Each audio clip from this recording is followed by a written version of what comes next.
Les amis, où est passé? Ah, Seigneur. Où est passé le plan d'attaquer le Niger, l'intervention militaire de la CEDEAO, où les Tinebu, les Patrice Talon, Alassane Ouattara a bombé le torse. Jusqu'à Ouattara avait mis en contact le chef d'état-major de l'armée nigériane et Emmanuel Macron. C'est passé où ce projet-là? C'est passé vraiment où ce projet? Au Forum de la paix à Lomé au Togo, le ministre de l'Intérieur, le général Toumba du Niger, a parlé des incongruités de la CEDEAO, les amis. Et la CEDEAO qui s'est, c'est-à-dire que, discréditée en se laissant diriger par qui? Par Emmanuel Macron.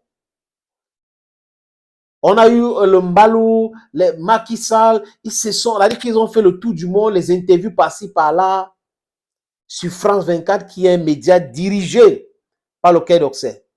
Dans la ligne éditoriale, écoutez très bien ceux qui regardent les France 24, écoutez RFI là. Ce ne sont pas des journalistes qui travaillent là-bas. Ce sont des propagandistes, ce sont des agents commerciaux. Ils sont des communicants. Donc c'est la ligne éditoriale du gouvernement français que ces gens-là suivent.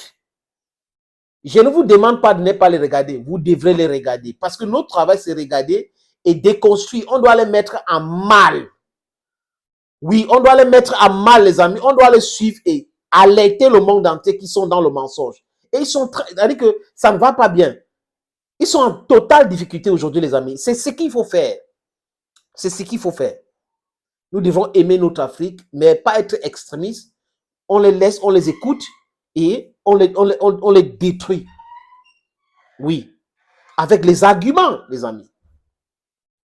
Parce que ce sont ces chaînes-là qui ont créé les coups d'État partout. RFI encore est d'une dangerosité que vous ne pouvez pas imaginer.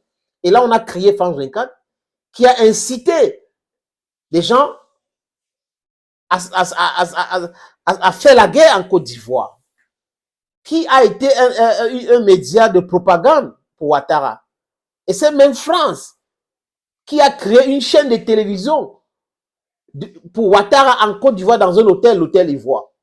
Pendant la crise post-électorale, Ouattara avait sa chaîne créée. Cette chaîne est où, les amis? Les archives vont sortir et les gens vont répondre. Voilà donc des gens qui ont dit, oui, il y a un coup d'État au Niger, oh, on va envoyer les militaires là-bas. Pendant ce temps, ils n'ont pas dit ce qu'ils vont faire pour endiguer le terrorisme.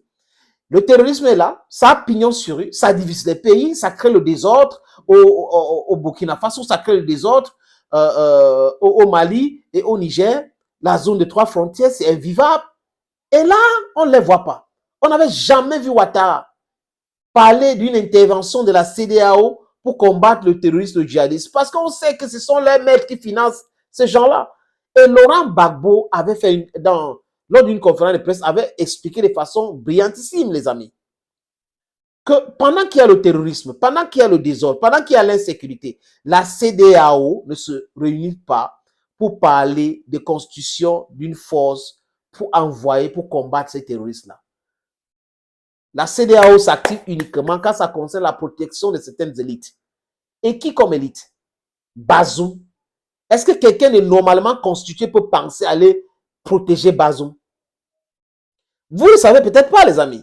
Quand on a arrêté Bazoum, la première personne que Bazoum a appelée, ce n'est pas Tinubu du Nigeria. Ce n'est pas Alassane Draman Ouattara. Ce n'est pas le président Laurent Gbagbo qui le connaît très bien. Ce n'est pas Mahamat Déby qui a cautionné le coup d'État au Tchad. Ce n'est pas les amis Nana Akufo-Addo.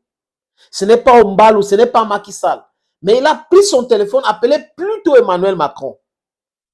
Voyez-vous, c'est ce que lui il a fait.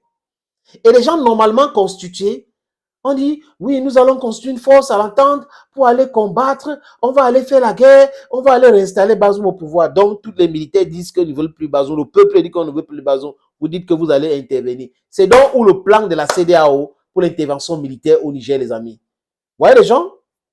Des gens qui sont habités ou animés même par la part de gain facile, qui sont dans les micmacs, dans les business obscurs qui n'aiment pas l'Afrique. Ces gens que j'ai cités là. Parce que la CEDEAO, ce n'est pas uniquement les gens que j'ai cités. Mais ils se sont comportés comme si la CEDEAO était seulement Nana Akufo-Addo, Patrice Talon, parce que même Faure Eyadema a désisté. Il a dit non, je ne suis pas pour une intervention militaire au Niger. Donc, on avait Nana Akufo-Addo, le chef d'Ashanti, lui avait demandé de ne pas entrer dans cette entreprise-là. Patrice Talon, Tinubu, Alassane Ouattara, Macky Sall, Ombalo. 5 personnes sur une organisation de 14 pays. Vous voyez qu'on était là dans la mafia totale. Donc, les pays que j'ai cités là, ce sont des pays qui ont des gens qui prétendent être présidents alors qu'ils sont uniquement les sous-préfets dirigés par un président qu'on appelle Emmanuel Macron, qui est le monsieur le plus incohérent de sa génération. Qui dit un truc aujourd'hui, après on lui dit, après il ne sait pas. Il est mélangé dans ses idées, les amis. Les faits sont là.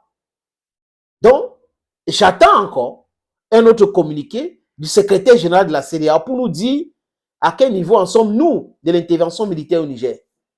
Vous n'avez rien vu, hein? Vous n'avez rien vu. Regardez le Bénin aujourd'hui.